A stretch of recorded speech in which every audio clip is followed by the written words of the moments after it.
नमस्ते दोस्तों, स्वागत है आपका फिर से एक बार मेरी YouTube channel Learn Commerce by Harsh से, है ना। तो इस वीडियो में अब हम कॉमर्स फाइनेंस फॉर एवरीवन, है ना, इसके सारे इंपॉर्टेंट टॉपिक्स, एवरी यूनिट, जितना हर यूनिट से हम इंपॉर्टेंट टॉपिक्स करने वाले हैं। तो देखते हैं कि आपके ये एक ही वीडियो में अगर मैं सारे यूनिट करा पाया और जल्दी जल्दी टाइम में, तो ये और ज़्यादा बेटर रहेगा। लेकिन अगर नहीं करा पाया तो आपके 2 यूनिट बनेंगे, पार्ट 1 और पार्ट 2 के। तो वो तो अब बनने के बाद ही पता चलेगा, क्योंकि अगर ज़्यादा टाइम लग जाता है तो 2 पार्ट में डिवाइड कर लेंगे, है ना। और नहीं लगता तो एक ही में सारे वीडियोस को कर लेंगे। अब देखो, ये सारे यूनिट्स है, लेकिन यहाँ पे हम यूनिट 1 का पढ़ रहे हैं। यूनिट 1 में 3 टॉपिक्स मैं आपको कराऊंगा, ठीक है। उसके बाद हम इसके बाद सीधा यूनिट 5 पे चलेंगे, ठीक है। तो फटाफट विदाउट टाइम वेस्ट हम इसको पढ़ते हैं, है ना।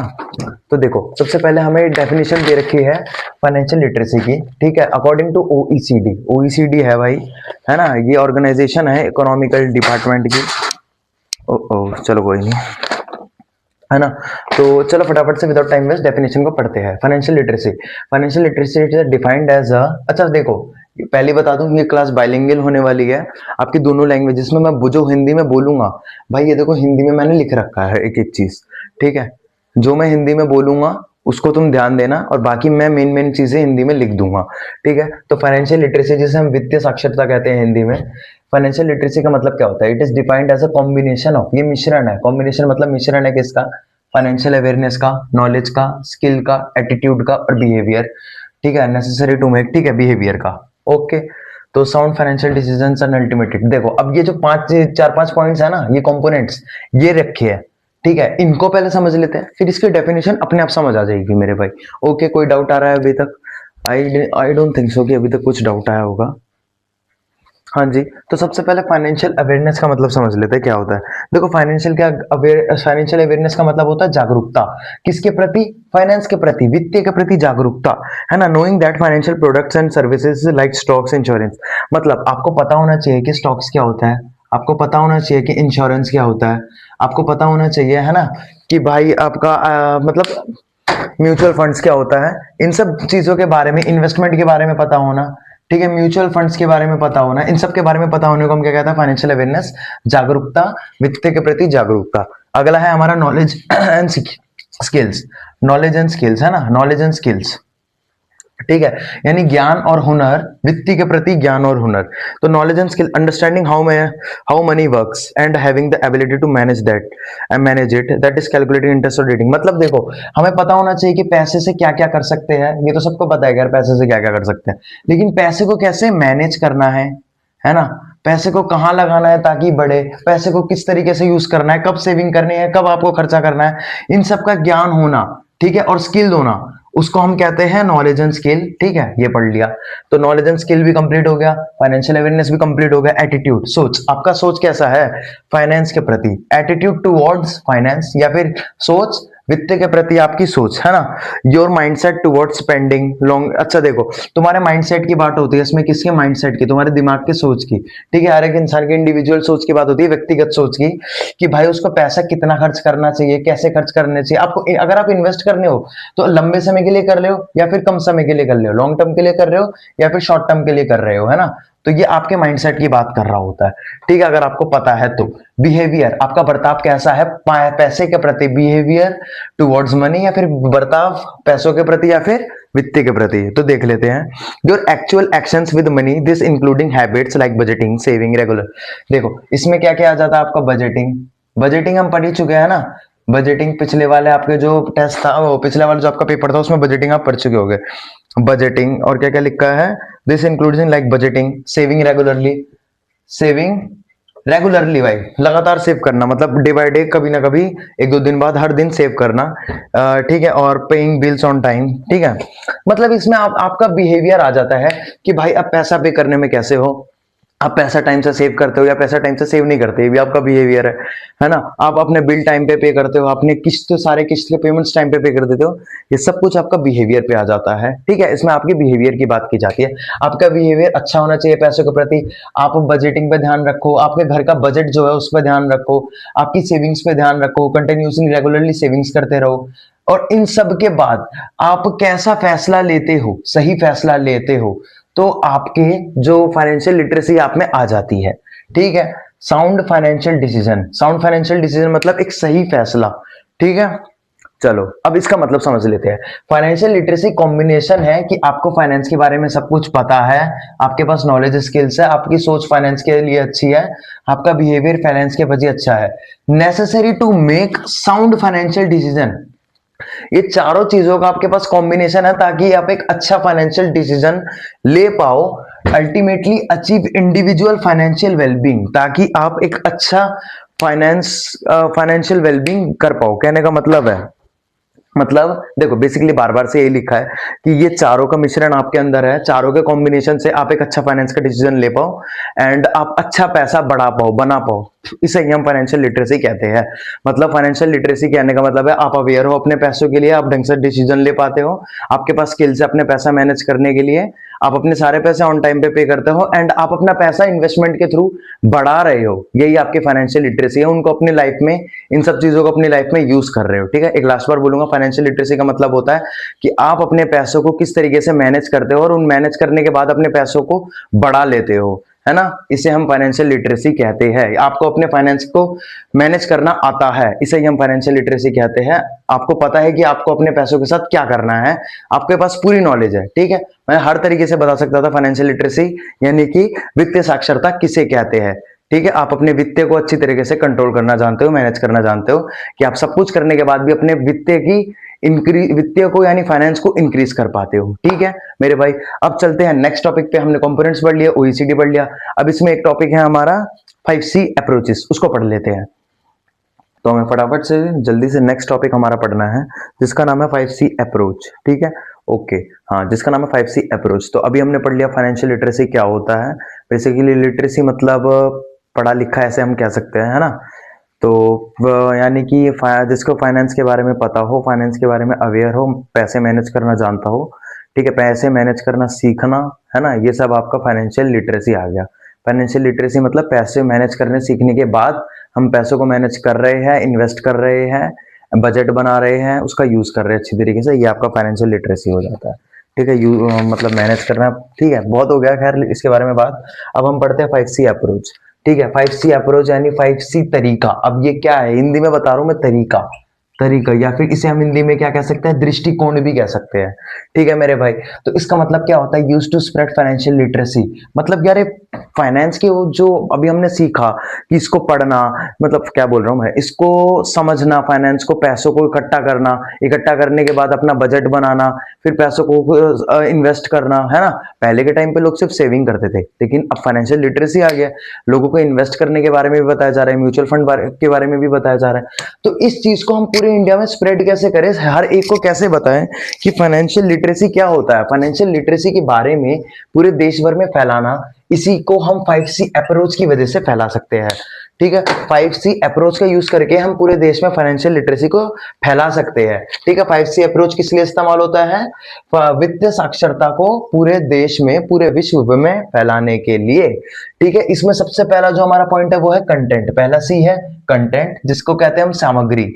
इसमें क्या लिखा हुआ है कि financial literacy materials for instructor, students, ठीक है, young adults, women, micro small medium MSME, senior citizens, people with disabilities, those who are illiterate etcetera.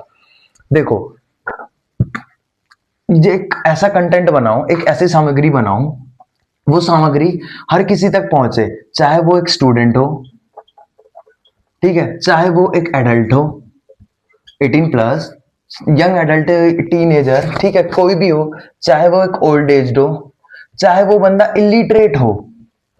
ठीक है, उसको, हर किसी को अपने कंटेंट से क्या हो, वो फाइनेंशियल लिटरेसी के बारे में बताया जाए। कंटेंट यानी कि एक ऐसा कंटेंट बनाओ जिससे सबको फाइनेंशियल लिटरेसी के बारे में पता चले। ठीक है, कैपेसिटी, क्षमता, C4C2, अब दूसरे C की बात कर रहे हैं, कैपेसिटी, क्षमता। क्या मतलब है इसका, enhance the abilities of various intermediates who can help people learn about money.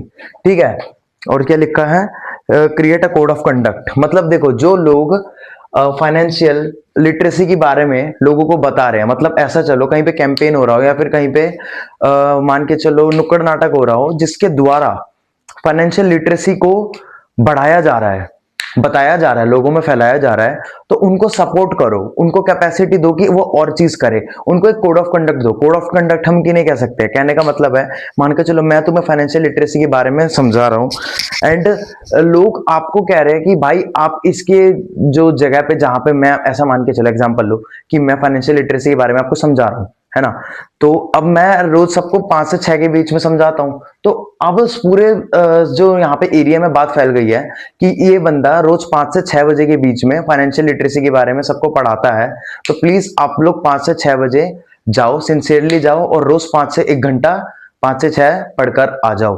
तो कैपेसिटी बढ़ रही है, ठीक है, क्षमता बढ़ रही है, ठीक है, उसको हम सपोर्ट कर रहे हैं, यानी कि create a code of conduct for those who deliver financial education.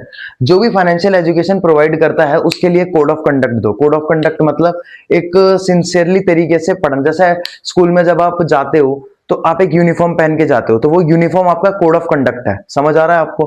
कुछ इसी तरीके से ही एक कोड ऑफ कंडक्ट उनके लिए भी क्रिएट करो जो कि फाइनेंशियल लिटरेसी को पढ़ाते हैं, फाइनेंशियल एजुकेशन प्रोवाइड करते हैं, ठीक है। तो इसमें पढ़ लिया हमने कि create a code of conduct, ठीक है, create a code of conduct, है ना, for those, create code of conduct किनके लिए क्रिएट करना है?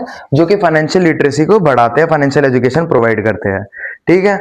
And various intermediates who can help people learn about money, enhance the abilities.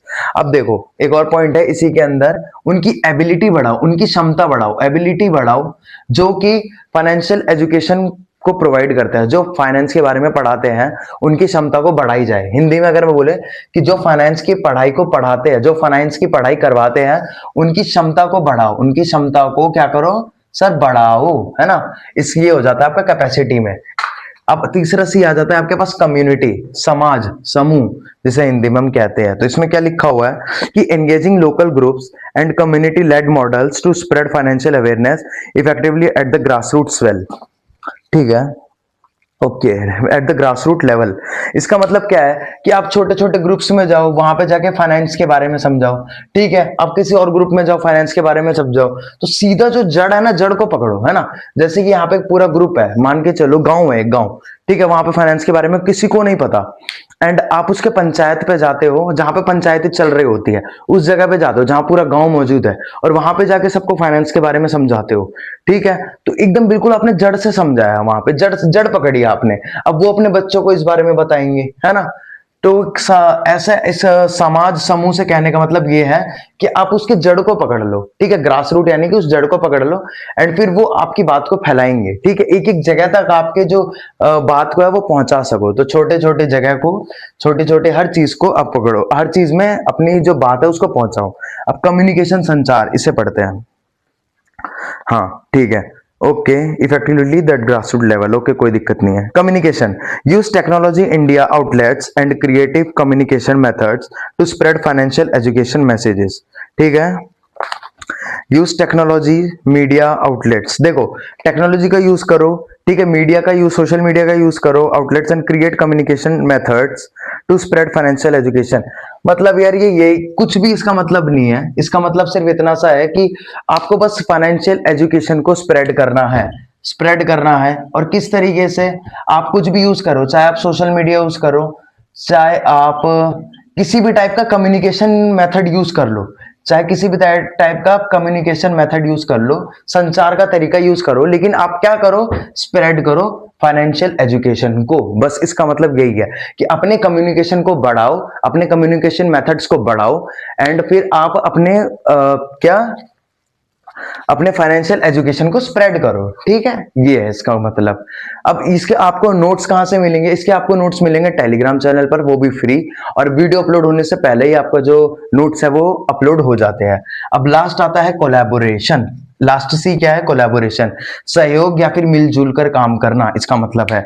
इसका मतलब क्या है? देखो बहुत बड़ी बड़ी ऑर्गेनाइजेशंस है, बहुत बड़ी बड़ी कंपनीज है, स्कूल्स है, कॉलेजेस है, सब मिल जाते हैं और एक दूसरे से मिलने के बाद वो फाइनेंशियल एजुकेशन को बढ़ावा देते हैं, ताकि एक छोटा बच्चे से लेकर एक बड़े बच्चे तक, एक यूथ तक, बड़े बच्चे आजकल के यूथ है, जो जनरेशन जेड है, हमारी बात आप सबकी बात है ना, आप सबको फाइनेंस के एजुकेशन के बारे में सिखाना। जैसे कि अभी आपका कॉलेज आपको फाइनेंस के बारे में पढ़ा भी रहा है, आपको बुक दे दी है, एक सब्जेक्ट दे दिया, आप जानो भाई फाइनेंस के बारे में, है ना। तो कोलैबोरेशन का मतलब जब बड़े बड़े ऑर्गेनाइजेशन मिलकर, है ना, सहयोग देते हैं कि हाँ भाई, आप आपको ये वाले स्कूल में फाइनेंस के बारे में सिखाया जाए, ये वाले कॉलेज में फाइनेंस के बारे में सिखाया जाए, है ना, तो उसे हम कोलैबोरेशन कहते हैं। ठीक है, देखो, improving coordination between different groups, like coordination बढ़ता है, एक साथ काम करना बढ़ जाता है इनके बीच में, गवर्नमेंट में, आरबीआई, स्कूल्स, कॉलेजेस। ठीक है, to provide awareness about finance, finance के बारे में अवेयरनेस, यानी कि उसके बाद क्या लिखा है, to include the spread of financial education in a number of ongoing programs in colleges and schools. बस वही, देखो, ऑनगोइंग प्रोग्राम्स यानी कि कहने का मतलब है स्कूल और कॉलेजेस में फाइनेंशियल एजुकेशन के बारे में पढ़ाना। ठीक है, उसको बढ़ावा देना। ठीक है, जैसे कि कोई ऐसा इन्होंने सब्जेक्ट लॉन्च कर दिया जिसमें स्कूल एंड कॉलेज, जो स्कूल और कॉलेज में ऐसा कोई सब्जेक्ट लॉन्च कर दिया जिसमें फाइनेंस के बारे में पढ़ाया जा रहा हो। ठीक है, तो कोलैबोरेशन मतलब सारे बड़े बड़े ऑर्गेनाइजेशन साथ मिलकर आपको क्या बताती है, फाइनेंस के बारे में बताती है। तो 5C के बारे में हमने समझ लिया, कंटेंट, सामग्री। ठीक है, हमने सबसे पहले कंटेंट समझा, फिर कैपेसिटी समझा कि क्षमता है तो उसको बढ़ावा दो, कम्युनिटी समझा कि छोटे छोटे कम्युनिटी, छोटे छोटे गांव को भी मत छोड़ो, वहां पे भी समझाओ। ठीक है, कम्युनिकेशन, अपनी जो कम्युनिकेशन टेक्निक्स है उनको स्प्रेड करो, वो कम्युनिकेशन टेक्निक है उनको बढ़ाओ, एंड उसमें फाइनेंशियल एजुकेशन के बारे में फैलाओ। ठीक है, फिर कोलैबोरेशन समझा कि बड़े बड़े ऑर्गेनाइजेशन आकर, जब बड़े बड़े ऑर्गेनाइजेशन बढ़ावा देते हैं फाइनेंशियल एजुकेशन को स्प्रेड करने के लिए, और किस तरीके से देते हैं कि स्कूल कॉलेजेस में ऐसे हमने यूजी प्रोग्राम्स ला दिए, ऐसा कोई सब्जेक्ट ला दिया जिसमें आपको फाइनेंस के बारे में बताया जा रहा है ना। आरबीआई ने, अब देखो, जैसे आपको कॉल पर, जब आप पहले कॉल करते थे तो आपके का उसमें, या फिर अभी टीवी में भी एक मैसेज आता था कि किसी लिंक पे ना दबाओ, है ना, किसी की कॉल सुन के किसी को ओटीपी मत दिवाओ, नहीं तो आपको वित्तीय जोखिम झेलने हो सकता है ना, कि अगर आपने कोई लिंक टैप करा तो आपके अकाउंट से सारे पैसे कट जाएंगे। तो ये सब भी क्या है, फाइनेंशियल एजुकेशन है, जो कि आपको गवर्नमेंट द्वारा प्रोवाइड कराया जा रहा है, आरबीआई द्वारा प्रोवाइड कराया जा रहा है ना। ठीक है, तो हमने 5C अप्रोचेस पढ़ लिया है। अब नेक्स्ट टॉपिक पे चलते हैं विदाउट टाइम वेस्ट। तो एक छोटा सा टॉपिक पढ़ना है जिसको हम कहते हैं financial education versus financial literacy. देखो, फाइनेंशियल एजुकेशन क्या होता है, जब बेसिकली आप सीख रहे होते हैं, है ना, वित्तीय शिक्षा जिसे हम कहते हैं, जब आप सीख रहे होते हैं, जब आप पढ़ रहे होते हैं, है ना, मतलब कि आप पढ़ रहे हो, आप वीडियो देख रहे हो, आपने कोर्स ले रखा है ना, आपने कोर्स ले रखा है कि फाइनेंस को कैसे मैनेज करते हैं, आपने स्टॉक मार्केट का कोर्स ले रखा है, आपने सब कुछ बजट करने के लिए कुछ पढ़ रहे हो कि कैसे बजट करें। ठीक है, अभी आप सिर्फ सीख रहे हो, लेकिन जब आप अपनी रियल लाइफ में उस चीज को, असली जिंदगी में उस चीज को यूज कर रहे होते हो, असली में पैसे अच्छी तरीके से मैनेज करना आप सीख चुके हो, मैनेज करना आप सीख रहे हो, आप इन्वेस्टिंग कर रहे हो। ठीक है, आप डिसीजंस अच्छे से ले पा रहे हो। ठीक है, तो रियल टाइम में डिसीजन सब ले पा रहे हो, इसका मतलब आप क्या हो, फाइनेंशियल लिटरेट हो। ठीक है, आप फाइनेंशियल लिटरेसी को यूज कर रहे हो, क्योंकि जब आप सिर्फ इनके बारे में सीख रहे हो, पढ़ रहे हो, तो आपका फाइनेंशियल एजुकेशन हो जाता है। जब रियल लाइफ में मैनेज कर पा रहे हो, इन्वेस्टिंग कर पा रहे हो, बजट बना पा रहे हो, अच्छे डिसीजन ले रहे हो फाइनेंस के लिए, तो आपका वो फाइनेंशियल लिटरेसी हो जाता है। ठीक है, फटाफट से नेक्स्ट टॉपिक पे चलते हैं। हाँ जी, तो अब हम अपना अगला यूनिट करने वाले हैं। ठीक है, अब पहले ही बता दूं ये यूनिट 5 से है हमारा। ठीक है, यूनिट 5 में पहले हम इसके बेसिक्स पढ़ लेते हैं कि सर फाइनेंशियल मार्केट किसे कहते हैं, है ना, फिर capital market, money market, primary market और सेकेंडरी मार्केट, जैसे हम स्टॉक मार्केट या स्टॉक एक्सचेंज भी कहते हैं।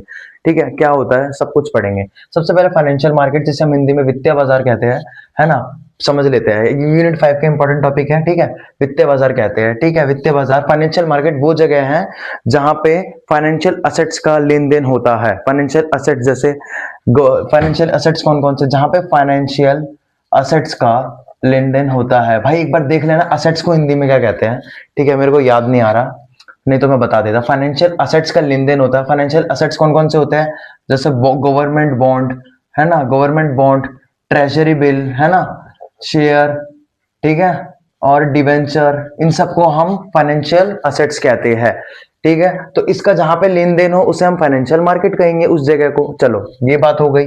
अब पूंजी बाजार यानी कैपिटल मार्केट। फाइनेंशियल मार्केट दो प्रकार का होता है, एक होता है कैपिटल मार्केट, एक होता है मनी मार्केट। क्या बोलेंगे? फाइनेंशियल मार्केट दो तरीके का होता है, एक होता है कैपिटल मार्केट, एक होता है मनी मार्केट।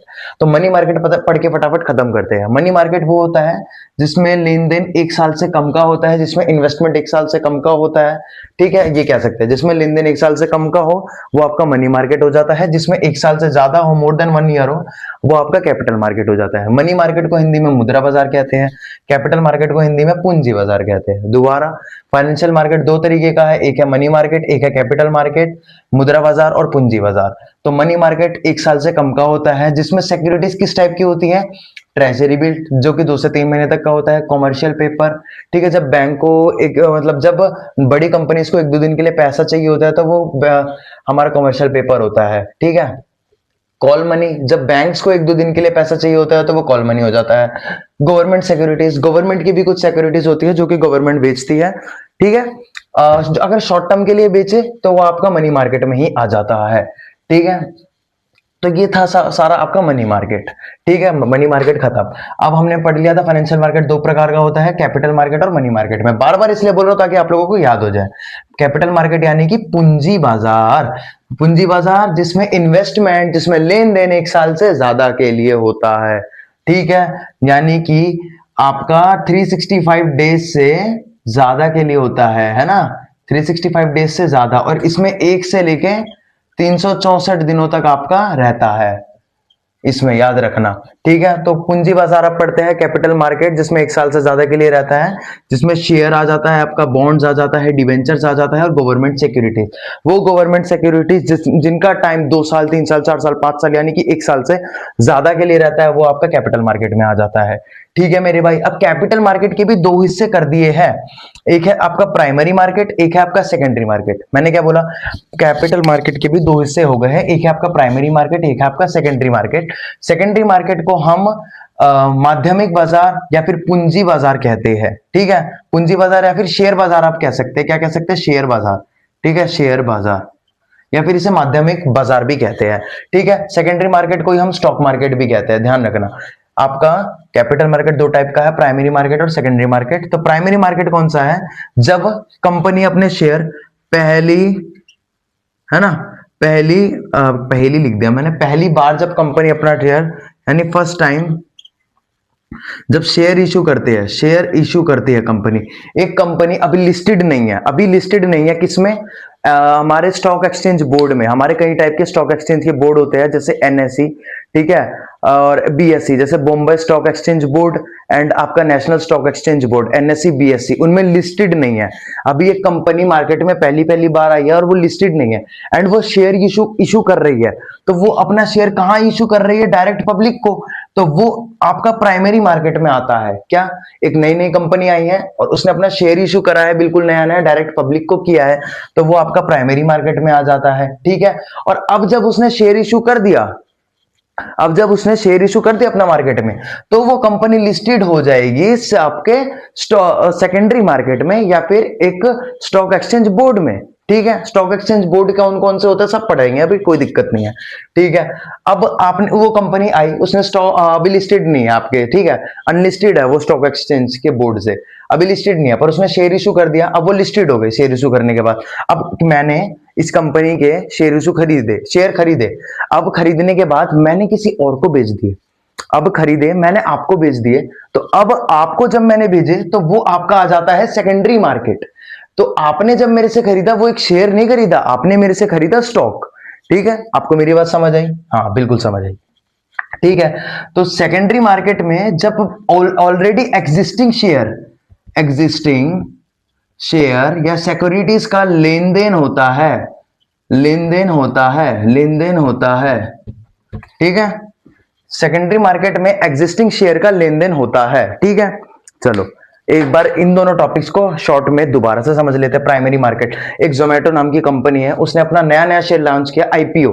इसके अंदर एग्जांपल होता है आईपीओ, है ना, इनिशियल पब्लिक ऑफर, या ठीक है, इनिशियल पब्लिक ऑफर। जब पहली बार शेयर इशू करा जाता है, ठीक है, जोमेटो है, अभी नई नई लॉन्च हुई है कंपनी, नई नई बनी है, और इसने अभी तक अपना एक भी बार शेयर इशू नहीं किया।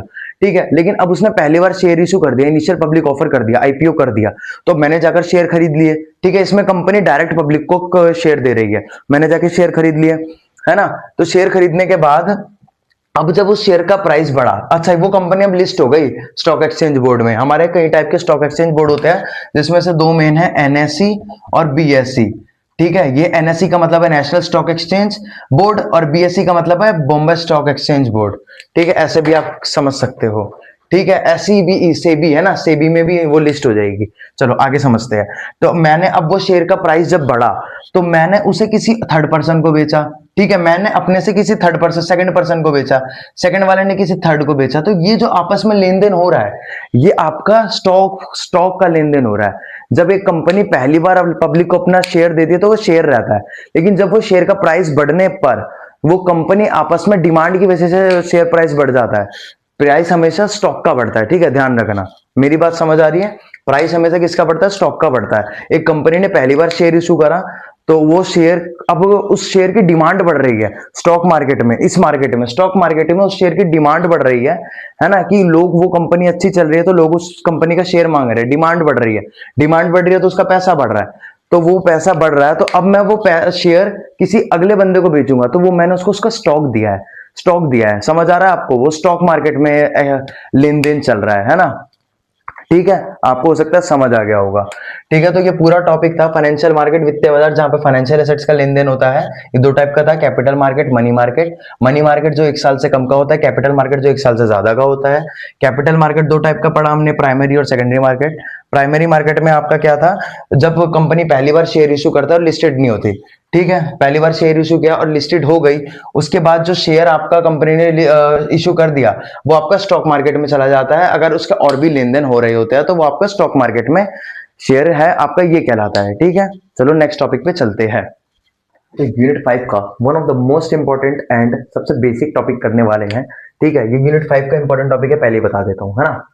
तो देखो, अब हमें पढ़ना है फाइनेंशियल मार्केट। ठीक है, फाइनेंशियल मार्केट में कितने टाइप्स के होते हैं, ठीक है, सब कुछ पढ़ेंगे, है ना। तो फाइनेंशियल मार्केट यानी जिसे हम वित्तीय बाजार कहते हैं, कितने, ये क्या होता है? सबसे पहले फाइनेंशियल मार्केट वो होता है जहां पे फाइनेंशियल असेट्स का लेन देन होता है, उस जगह को हम फाइनेंशियल मार्केट कहते हैं। भाई ठीक है, समझ आ गया यार। देखो, असेट्स को क्या हिंदी में कहते हैं, एक बार तुम अपना सॉरी देख लेना, है ना, नेट पे चेक करके। असेट्स को, जहां पे फाइनेंशियल असेट्स का लेन देन होता है, वो आपका क्या हो जाता है? फाइनेंशियल मार्केट होता है वो जगह। फाइनेंशियल असेट किस प्रकार, कौन कौन से होते हैं? जैसे गवर्नमेंट का बॉन्ड, ट्रेजरी बिल, कोई शेयर, डिवेंचर, है ना, स्टॉक वगैरह आप जिसे कहते हो, वो सब सारा आपका क्या हो जाता है? फाइनेंशियल मार्केट हो जाता है। इन सबका लेन देन वाली जगह फाइनेंशियल मार्केट हो जाती है। ओके, ये दो प्रकार का होता है। ये एक होता है कैपिटल मार्केट, एक होता है मनी मार्केट। ठीक है, कैपिटल मार्केट और मनी मार्केट। कैपिटल मार्केट कौन सा होता है? कैपिटल मार्केट वो मार्केट होता है जिसमें 1 साल से ज्यादा के लिए इन्वेस्टमेंट हो, जिसमें लेन देन आपका 1 साल से ज्यादा के लिए हो, वो आपका कैपिटल मार्केट हो जाता है, जिसे हिंदी में कहा जाता है पूंजी बाजार। ठीक है मेरे भाई। अब दूसरा होता है आपका मनी मार्केट। फाइनेंशियल मार्केट दो प्रकार का था, कैपिटल मार्केट और मनी मार्केट। कैपिटल मार्केट जो 1 साल से ज्यादा के लिए हो, ठीक है। मनी मार्केट यानी मुद्रा बाजार जो कि 1 साल से कम के लिए हो, ठीक है। ये एक दिन से लेकर 364 दिनों तक के लिए आपका रहता है, ठीक है, इसका टाइमलाइन। ओके, ठीक है। तो इसमें किस टाइप की सिक्योरिटीज आती है? कॉमर्शियल पेपर, अच्छा, ट्रेजरी बिल जो कि 3 से 4 महीने तक का होता है, कॉमर्शियल पेपर, है ना। जब बड़ी कंपनीज को 1-2 दिन के लिए पैसा चाहिए होता है तो वो कॉमर्शियल पेपर निकालती है। कॉल मनी, कॉल मनी क्या हो जाता है? जब बड़े बैंक्स को कुछ दिनों के लिए पैसा चाहिए होता है तो वो कॉल मनी, ठीक है। और गवर्नमेंट सिक्योरिटीज, जब सरकार को एक 2 महीने या फिर कुछ टाइम के लिए, 1 साल से कम के लिए पैसा चाहिए होता है तो वो अपनी सिक्योरिटीज बेच देते हैं, तो वो आपका गवर्नमेंट सिक्योरिटीज में आ जाता है। ओके मेरे भाई, तो हमारा मनी मार्केट यानी मुद्रा बाजार पूरा हो गया। अब हमारा आता है कैपिटल मार्केट। कैपिटल मार्केट जो कि 1 साल से ज्यादा के लिए रहता है, ठीक है। तो पूंजी बाजार जिसे हम कैपिटल मार्केट कहते हैं, इसमें किस टाइप के सिक्योरिटीज होते हैं? आपके शेयर्स होता है, बॉन्ड्स होता है, डिवेंचर होता है, गवर्नमेंट सिक्योरिटीज होती है। तो आप कंफ्यूज मत होना कि भैया गवर्नमेंट सिक्योरिटीज यहां भी और यहां भी। देखो, जब गवर्नमेंट को लंबे समय के लिए पैसा चाहिए होता है, 1 साल से ज्यादा, 4 साल, 5 साल, 2 साल, 3 साल, तो वो आपका यहाँ पे गवर्नमेंट सिक्योरिटी इशू करेगी तो आपका कैपिटल मार्केट में आ जाएगा। लेकिन जब गवर्नमेंट को 3-4 महीने के लिए, 6 महीने के लिए, है ना, पैसा चाहिए होता है तो आपका इसमें आ जाएगा, ज्यादा कंफ्यूज नहीं होना। अब कैपिटल मार्केट मेरे भाई दो प्रकार का है, एक है आपका प्राइमरी मार्केट जिसे हम हिंदी में कहेंगे प्राथमिक बाजार, दूसरा आपका सेकेंडरी मार्केट जिसे हम हिंदी में कहेंगे शेयर बाजार, माध्यमिक बाजार। अच्छा, सेकेंडरी मार्केट को ही हम क्या कहते हैं, stock market, stock exchange market भी कहते हैं सेकेंडरी मार्केट को। अब देखो इन दोनों को ऐसे समझो, प्राइमरी मार्केट जब एक न्यू कंपनी फर्स्ट टाइम, है ना, फर्स्ट टाइम पहली बार शेयर इशू करती है तब, ठीक है। एक नई कंपनी है, उसने पहली बार, जिसे पहली बार जो जब शेयर इशू करते हैं ना उसे हम क्या कहते हैं, आईपीओ कहते हैं, इनिशियल पब्लिक ऑफर। जब पहली बार शेयर इशू करा जाता है उसे आईपीओ कहते हैं। जब एक नई कंपनी पहली बार अपना शेयर इशू कर रही है उसे आपको क्या कहेंगे, आईपीओ, इनिशियल पब्लिक ऑफर कहेंगे, ठीक है। और वो अभी स्टॉक, अच्छा देखो एक और चीज समझ लो, एनएसई और बीएसई, है ना, नेशनल स्टॉक एक्सचेंज और बॉम्बे स्टॉक एक्सचेंज, ये आपके बोर्ड्स है। सेबी भी है ना, SEBI, stock exchange board of India, ठीक है। तो सेबी इन सब में लिस्टेड नहीं है, एक कंपनी नई नई आई है और उसने अभी तक पहली बार अपना लॉन्च नहीं किया, वो अपना शेयर ऑफर नहीं किया, तो इन सब में वो लिस्टेड नहीं है, इन सब में लिस्टेड नहीं है, ठीक है, लिस्टेड नहीं है, ठीक है, लिस्टेड नहीं है। लेकिन जब वो अपना पहली बार शेयर इशू करेगी, और ये डायरेक्ट किसको होगा, पब्लिक को शेयर इशू होगा, ठीक है, डायरेक्ट पब्लिक को शेयर इशू होगा, तो वो अब उसके बाद शेयर इशू करने के बाद वो इसमें लिस्टेड हो जाएगी। ओके, जब वो पहली बार शेयर इशू करेगी इसमें क्या हो जाएगी, लिस्टेड हो जाएगी। अब सुनो, जब वो अपना पहली बार शेयर इशू करेगी ना तो वो किस में आ जाएगा, आपका प्राइमरी मार्केट में आ जाएगा, ठीक है। अब देखो सेकेंडरी मार्केट और स्टॉक मार्केट में क्या होता है, देखो एक कंपनी है, मान के चलो एक्स कंपनी है, जोमेटो कंपनी है, इन्होंने अपना शेयर इशू करा पहली बार, ठीक है, पहली बार कर दिया, आईपीओ जिसे बोला जाता है, और अब वो एनएससी में लिस्टेड हो गई, चलो लिस्टेड हो गई, एनएससी वगैरह यानी स्टॉक एक्सचेंज बोर्ड में लिस्टेड हो गई। अब वो शेयर मैंने लिया और इस शेयर की डिमांड बढ़ने का वेट किया। जब डिमांड बढ़ेगा ना शेयर का, सब शेयर का डिमांड बढ़ेगा तो सिंपली प्राइस भी बढ़ जाएगा। मैंने इसका यानी कि प्राइस बढ़ने का वेट किया, तो जैसे ही मैंने देखा यार लोग तो इस शेयर को बहुत खरीद रहे हैं, इसका दाम बढ़ता जा रहा है, बढ़ता जा रहा है, तो मैं ऐसे सोच रहा हूं कि मैं एक इन्वेस्टर हूं और मैं किसी और इन्वेस्टर को बेच दे रहा हूं। एक इन्वेस्टर दूसरे इन्वेस्टर को क्या कर रहा है, बेच दे रहा है ना, एक इन्वेस्टर दूसरे इन्वेस्टर को क्या कर रहा है, बेच दे रहा है ना। तो ये जो एक इन्वेस्टर दूसरे इन्वेस्टर को बेचता है, इसमें ये किस में आ जाता है सर, ये आपका आ जाता है सेकेंडरी मार्केट या फिर स्टॉक एक्सचेंज में। किसमें आ जाता है, स्टॉक एक्सचेंज में। और वो ठीक है, और वो जो शेयर था अब क्या बन जाएगा, वो स्टॉक बन जाएगा, ठीक है, ठीक है। नहीं समझ में आया, एक बार और समझो। एक नई कंपनी है जिसने पहली बार आईपीओ यानी इनिशियल पब्लिक ऑफर करा, जब शेयर पहली बार इशू किया जाता है उसे आईपीओ बोलते हैं एक कंपनी के द्वारा। तो वो कंपनी अभी लिस्टेड नहीं है किसी भी स्टॉक एक्सचेंज बोर्ड में, ठीक है। तो अब उस कंपनी ने पहली बार शेयर इशू करा तो वो स्टॉक एक्सचेंज बोर्ड में भी लिस्टेड हो गई। दूसरी चीज, वो प्राइमरी मार्केट में होता है।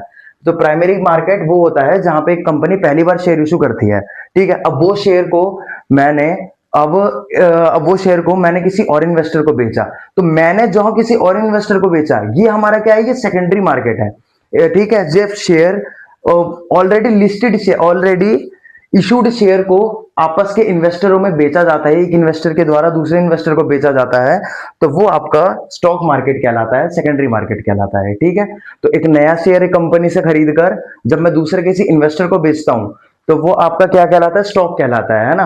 और उसी को जब एक इन्वेस्टर दूसरे इन्वेस्टर को स्टॉक बेचता है तो वही आपका क्या कहलाएगा, स्टॉक मार्केट या स्टॉक एक्सचेंज मार्केट कहलाएगा। समझ आ गया। तो सेकेंडरी मार्केट में आपके ऑलरेडी जो शेयर्स इशूड हो रखे होते हैं उनका व्यापार होता है, प्राइमरी मार्केट में आपको नए शेयर्स खरीदने को मिलता है, ये इनका मेजर डिफरेंस है। इसमें आपको ऑलरेडी इशूड शेयर्स खरीदने और बेचने पड़ते हैं, ठीक है। एक इन्वेस्टर दूसरे इन्वेस्टर से लेन देन कर रहा होता है, लेकिन प्राइमरी मार्केट में एक कंपनी डायरेक्ट पब्लिक को शेयर बेच रही होती है, और इसमें बिल्कुल न्यू शेयर्स, एक नई कंपनी न्यू शेयर बेच रही होती है। उम्मीद है दोनों आपको पता चल गए होंगे यार। इन सब के नोट्स आपको कहां मिलेंगे, मेरे टेलीग्राम चैनल पर मिलेंगे। तो नेक्स्ट टॉपिक पे बढ़ते हैं विदाउट एनी वेस्ट। एक लास्ट रिवीजन, फाइनेंशियल मार्केट जहां पे फाइनेंशियल एसेट्स का लेन देन किया जाता है, जिसे हिंदी में वित्तीय बाजार कहते हैं, ठीक है। उसके दो प्रकार के, दो टाइप के होते हैं, कैपिटल मार्केट और मनी मार्केट। कैपिटल मार्केट को पूंजी बाजार कहा जाता है, मनी मार्केट को मुद्रा बाजार कहा जाता है।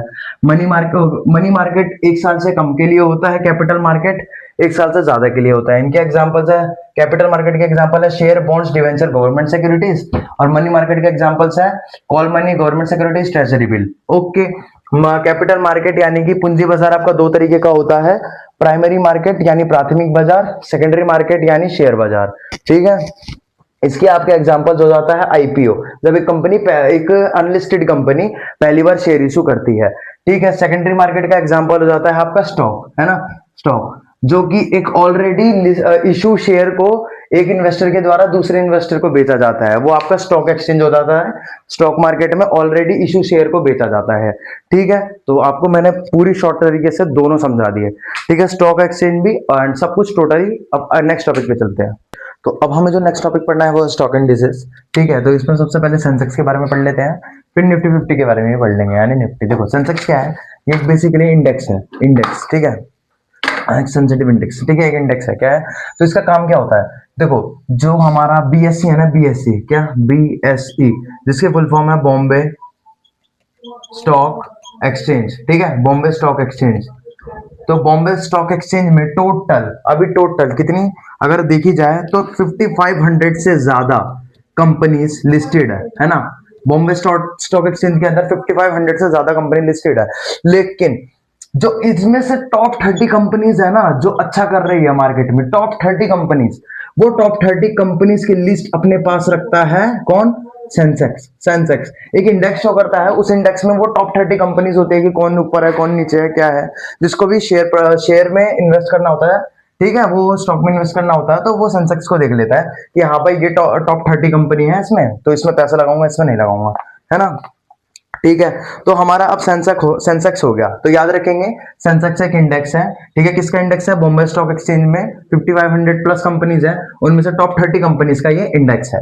ठीक है, अब आता है निफ्टी, जिसे हम निफ्टी 50 भी कहते हैं। ठीक है, निफ्टी, अब जैसे ये था बॉम्बे स्टॉक एक्सचेंज का, ये है एनएसई का, नेशनल, अच्छा एनएसई का है, किसका, ये एनएसई, नेशनल स्टॉक एक्सचेंज। ठीक है, एक्स तक लिख रहा हूं मैं, नेशनल स्टॉक एक्सचेंज।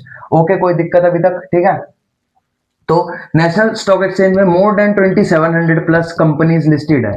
ठीक है, more than 2700 plus company listed है, एंड इन लिस्टेड कंपनी में से टॉप 50 कंपनी, टॉप 50 कंपनी को जो इंडेक्स है उसको निफ्टी कहा जाता है। इसे हम निफ्टी 50 भी इसलिए बोलते हैं क्योंकि इसमें टॉप 50 कंपनीज को लिस्टेड किया जाता है। ठीक है, टॉप 50 कंपनीज का ग्राफ इसमें शो होता है, टॉप 50 कंपनी का इंडेक्स है ये। ठीक है, उसका नाम क्या है, निफ्टी, और ये किसका है, नेशनल स्टॉक एक्सचेंज का है, एनएसई का है। ठीक है, तो हम याद रख लें, बीएसई क्या है, बॉम्बे स्टॉक एक्सचेंज, एनएसई क्या है, नेशनल स्टॉक एक्सचेंज। ठीक है, हाँ जी, ठीक है, इतना अगर आपको पता चल गया तो नेक्स्ट टॉपिक पे चलते हैं। अब अगला जो हमारा टॉपिक है उसके बारे में बात कर लेते हैं, वो है हमारा आईपीओ, एफपीओ। ठीक है, सब कुछ पढ़ लेते हैं, इनमें डिफरेंस क्या है, डिफरेंस पढ़ लेंगे। ठीक है, मेरे ख्याल से इसके बारे में थोड़ा थोड़ा अंदर से पढ़ लेना, मैं नोट्स दे दूंगा, वो पढ़ लेना। ठीक है, ये किस टाइप के, मतलब ये हर तरीके से, ये मतलब इनके अंदर कुछ कुछ चीजें होती है। ठीक है, ये लेवल में मतलब कि शेयर प्राइस जिसका सबसे ऊपर है, जिसका जो अच्छा ग्रो कर रहा है, आज जो ज्यादा परसेंट से ऊपर गया तो उसको टॉप पे रखते हैं। ऐसी बहुत सारी चीजें होती हैं, इनके अंदर कंपोनेंट्स होते हैं, तो वो कंपोनेंट्स में आपको नोट्स दूंगा, उसमें से पढ़ लेना, कोई दिक्कत नहीं है, एक बार रीड करोगे समझ आ जाएगा, इतना कोई हार्ड नहीं है। बेसिकली बाहर से मेन चीजें समझाना था कि निफ्टी क्या है, सेंसेक्स क्या है ना, इसके बीएससी की कंपनी शो करता है या एनएससी की कंपनी शो करता है। ओके, तो नेक्स्ट टॉपिक पे चलते हैं। तो नेक्स्ट हमें 3 टॉपिक छोटे छोटे पढ़ने हैं।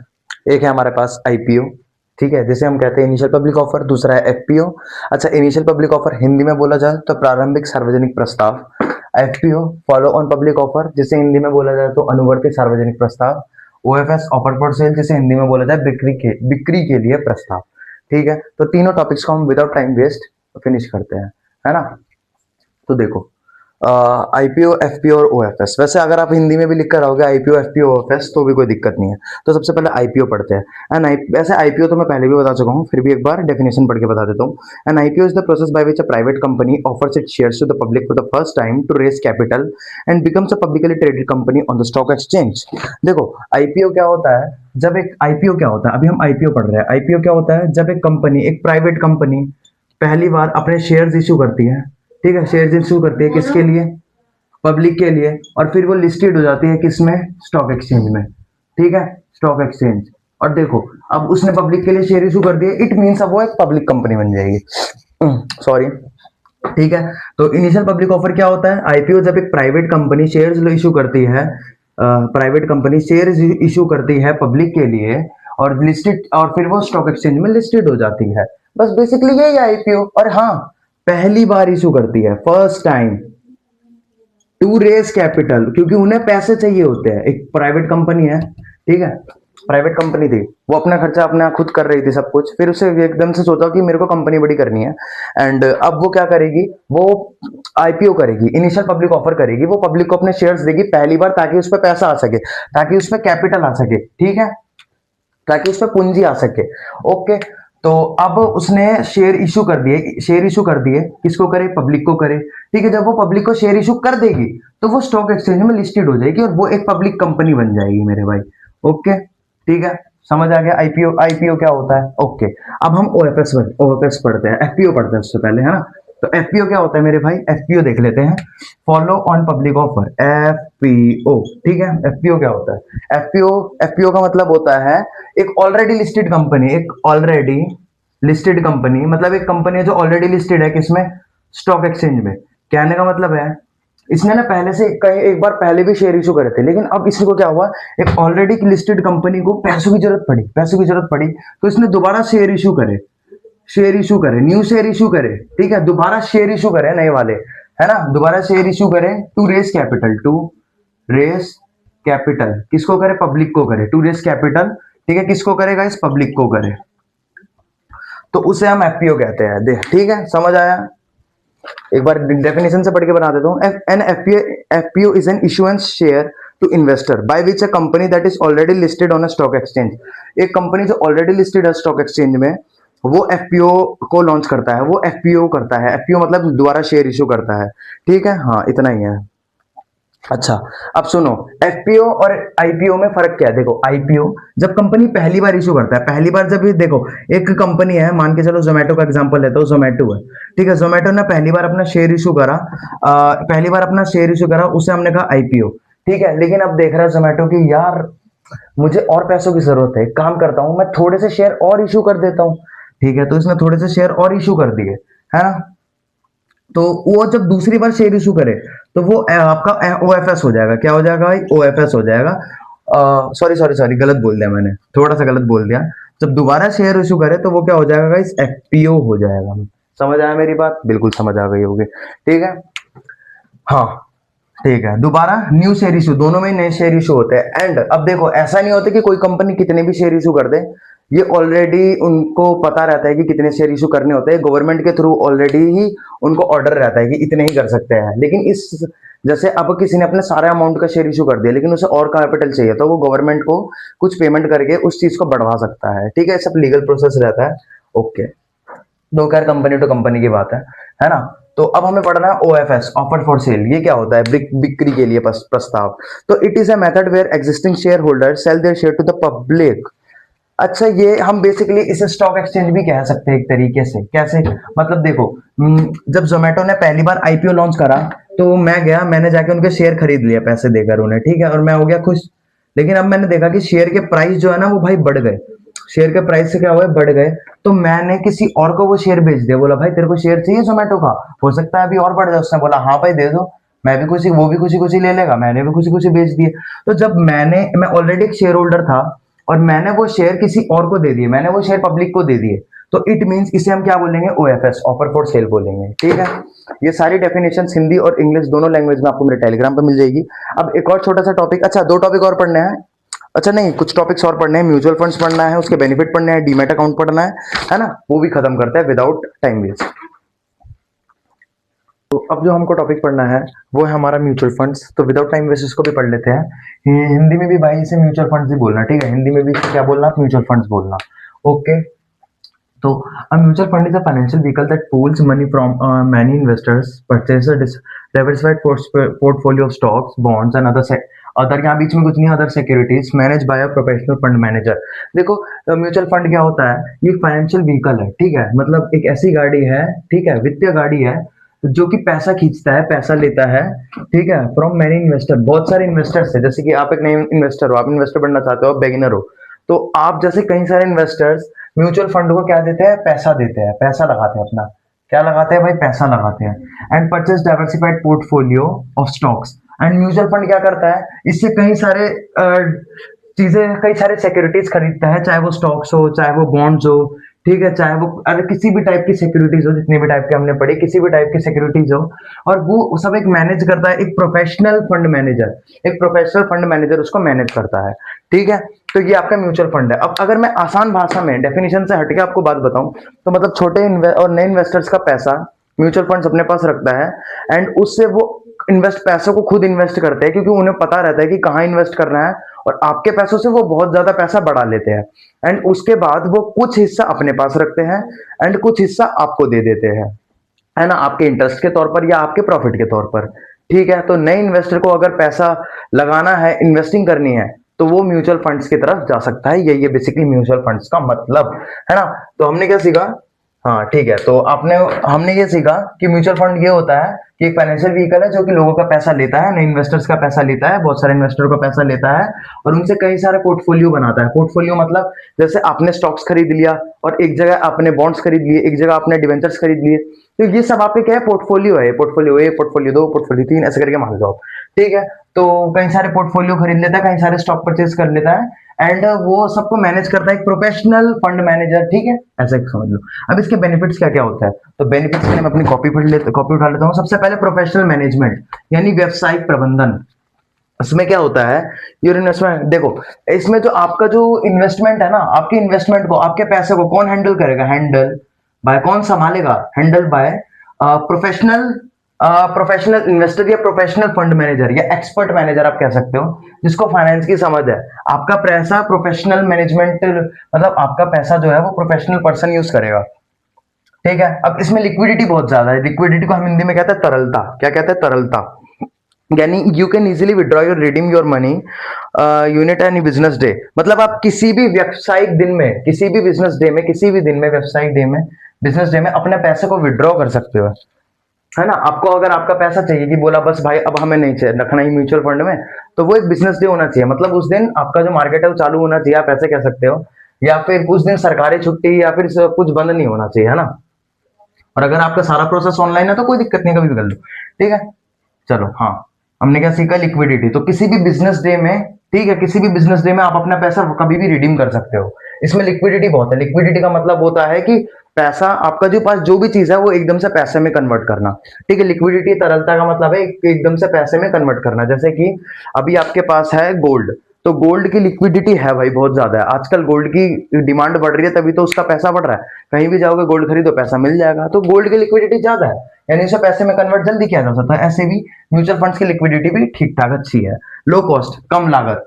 इसको करने में खर्चा आपका कम आता है ना, आपका खर्चा कम आता है। आपको वैसे भी ज्यादा चीजें करने की जरूरत नहीं पड़ती, आप बस अपने म्यूचुअल फंड में पैसा डालो, आपका पैसा इन्वेस्ट होगा, बढ़ता रहेगा, और कुछ भी दिक्कत नहीं है। दूसरी चीज, इसमें आप कम टाइम भी लिख सकते हो, जो मर्जी लिखा, सेफ्टी, आपको सेफ्टी पूरी मिलती है, क्योंकि आपका पैसा, जो आपका पैसा हैंडल कौन करता है, मैनेज कौन करता है, एक प्रोफेशनल फंड मैनेजर करता है। इसकी वजह से आपके पैसों की सेफ्टी बहुत ज्यादा बढ़ जाती है, कि आपका पैसा डूबेगा नहीं, है ना। पैसा डूबने के चांसेस या फिर लॉस के चांसेस कम होते हैं, ठीक है। ये था, तो आपको मैं म्यूचुअल फंड्स बता दिया। इसके बेनिफिट्स अगर दो तीन और हो तो वो आपको टेलीग्राम वाले नोट्स में से पढ़ लेना, ठीक है। मेन तो मैंने बता दिया है। नेक्स्ट टॉपिक पे चलते हैं, डीमैट अकाउंट पे। तो हमारा लास्ट इस यूनिट के लिए और इम्पोर्टेंट टॉपिक जो हमें पढ़ना है उसका नाम है हमारा डीमैट अकाउंट। तो आपने इससे पहले भी डीमैट अकाउंट का नाम जरूर सुना होगा कि क्या होता है ये। तो चलो बेसिकली पढ़ते हैं। देखो डीमैट अकाउंट, जैसे हम हिंदी में डीमैट अकाउंट ही कहते हैं, या फिर डीमैट खाता कह सकते हैं। तो a demat account is a digital account that hold share and securities that hold just a second that hold share and securities in electronic form, ठीक है। इट रिप्लेसेस फिजिकल पेपर, और ये क्या रिप्लेस कर देता है, physical paper certificates, making the process of buying and selling stocks secure, fast and paperless. अच्छा देखो, एक बार मैं हिंदी वाले स्टूडेंट्स के लिए भी से इसकी डेफिनेशन इंग्लिश में पढ़ के बता देता हूँ, हिंदी में पढ़ के बता देता हूँ ना। तो देखो हिंदी में भी आपको कुछ वर्ड्स इंग्लिश में ही लिखने हैं, कहने का मतलब लिखना हिंदी में आपको, लेकिन आपको वो वर्ड यही रहेंगे। जैसे इलेक्ट्रॉनिक है तो इलेक्ट्रॉनिक को इलेक्ट्रॉनिक ही लिखकर आना है हिंदी में, है ना। ठीक है। तो डीमैट अकाउंट एक डिजिटल अकाउंट है जो शेयर्स और सिक्योरिटीज को इलेक्ट्रॉनिक्स रूप में रखता है। ये पुराने फिजिकल पेपर सर्टिफिकेट की जगह लेता है, जिससे स्टॉक्स को खरीदने और बेचने की प्रक्रिया सुरक्षित, तेज और कागज रहित हो जाती है। ठीक है। कागज रहित यानी कि पेपरलेस। अब चलो इसको समझ लेते हैं क्या मतलब है। डीमैट अकाउंट एक आपका अकाउंट होता है, ठीक है, जो कि आपके शेयर्स को रखता है अपने पास। आपके शेयर्स, सिक्योरिटीज, बॉन्ड्स, सिक्योरिटी मतलब किसी भी टाइप का बॉन्ड्स वगैरह, डिवेंचर, सब टाइप के सिक्योरिटीज को रखता है, शेयर को रखता है इलेक्ट्रॉनिक फॉर्म में। किस फॉर्म में रखता है? इलेक्ट्रॉनिक फॉर्म में। तो जो कि आपका जो पेपर वर्क होता है ना, कि पहले के टाइम पे पेपर पे शेयर्स होते थे, उन वो जो बर्डन है उसको हटाता है। It replaces physical paper certificate. Physical paper certificate को रिप्लेस कर देता है ना। जैसे बैंक की चेकबुक है, दिमाग सर दर्द हो जाता है यार उससे, है ना, कि उसे कहाँ संभाल के रखे, अब इस तारीख को हमें ये चेक सबमिट करवाना है, नहीं।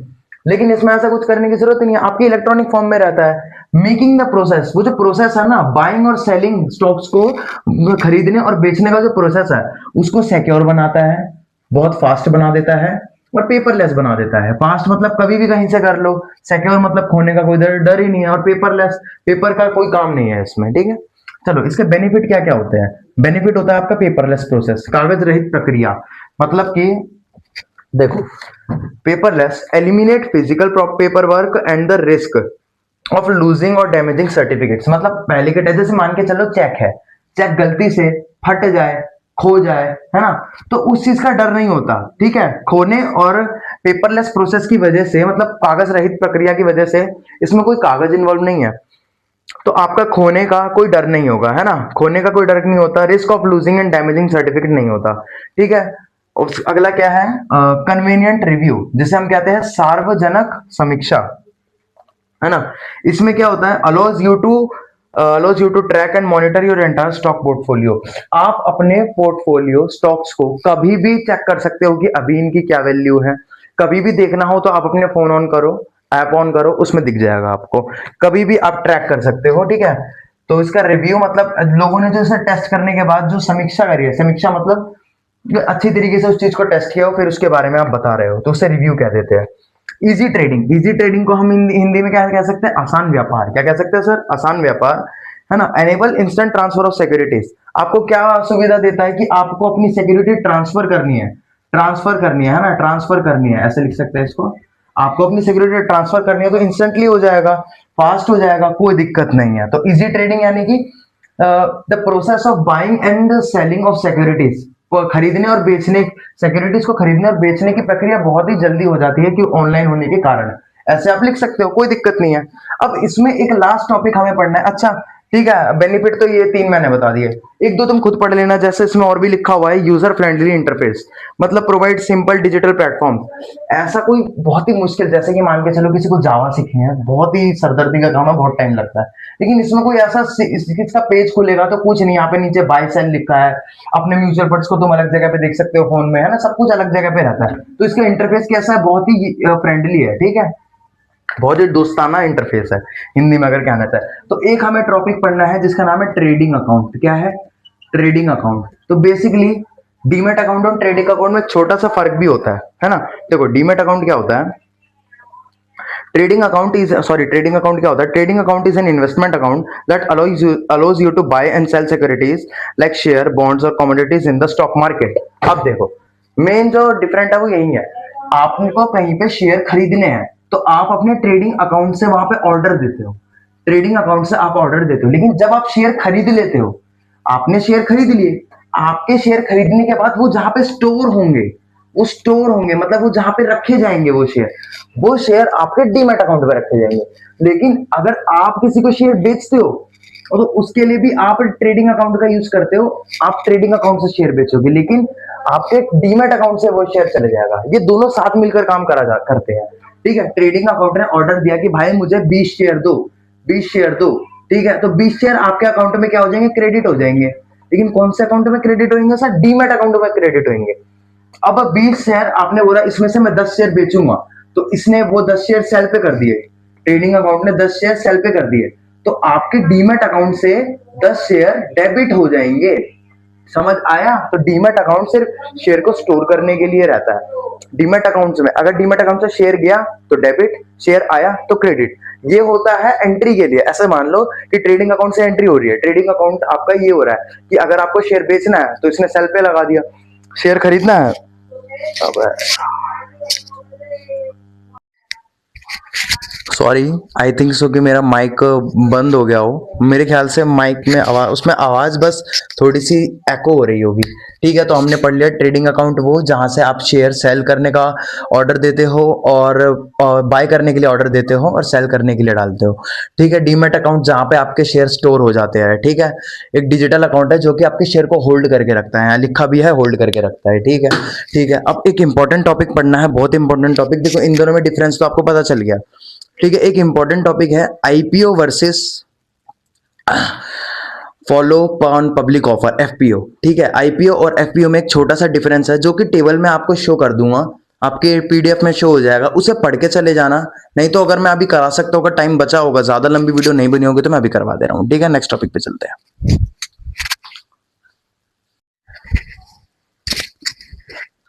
तो देखिए, हमें एक लास्ट और इंपॉर्टेंट टॉपिक पढ़ना है जिसका नाम है difference between IPO, initial public offer, and FPO, follow on public offer. तो देखो मीनिंग क्या है इन दोनों का। देखो ये जो सेम टेबल है ना, ये सेम टेबल बिल्कुल एज इट इज हिंदी में अपलोडेड है मेरे टेलीग्राम चैनल पर, जाके देख लेना।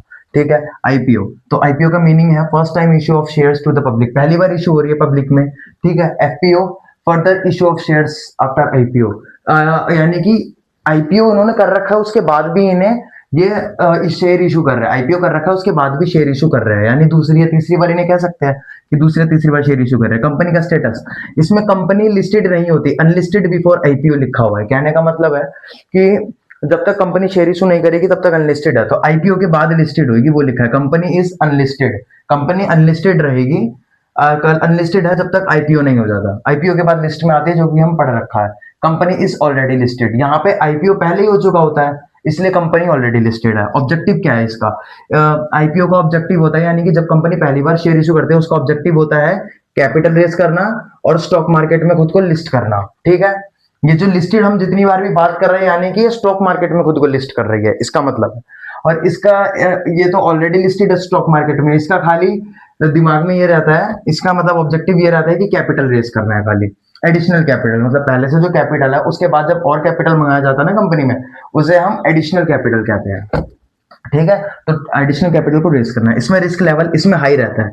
आईपीओ जो करती है, एक नई कंपनी मार्केट में जब आई है, बिल्कुल जस्ट नई आई है, जिसको कोई नहीं जानता, जिसपे किसी को भरोसा नहीं है, उस कंपनी पे पैसा लगाना होता है। मतलब पहली बार शेयर इशू कर रही है, अब कोई कंपनी उतरी मार्केट में एंड वो शेयर इशू कर रही है, आईपीओ डाल रही है, इनिशियल पब्लिक ऑफर कर रही है, पहली बार शेयर इशू कर रही है, तो मैं उस पर पैसा नहीं लगाऊंगा। मैं बोलूंगा यार मेरे को तो डर लग रहा है, पता नहीं कल को कंपनी डूब गई तो मेरा सारा पैसा डूब जाएगा भाई, तो इसमें इसलिए रिस्क हाई होता है। लेकिन इसमें ऑलरेडी कंपनी मार्केट में लिस्टेड है, मतलब ये पहले भी इसने पैसा रेस किया था, यानी कि ये पहले टिकी हुई है, अभी तक कंपनी पहले की कंपनी है क्योंकि ऑलरेडी लिस्टेड होती है ना। एक बार ये पहले भी आईपीओ कर चुकी है, अब दूसरी बार ये शेयर इशू कर रही है, इसका मतलब इसमें रिस्क कम होता है।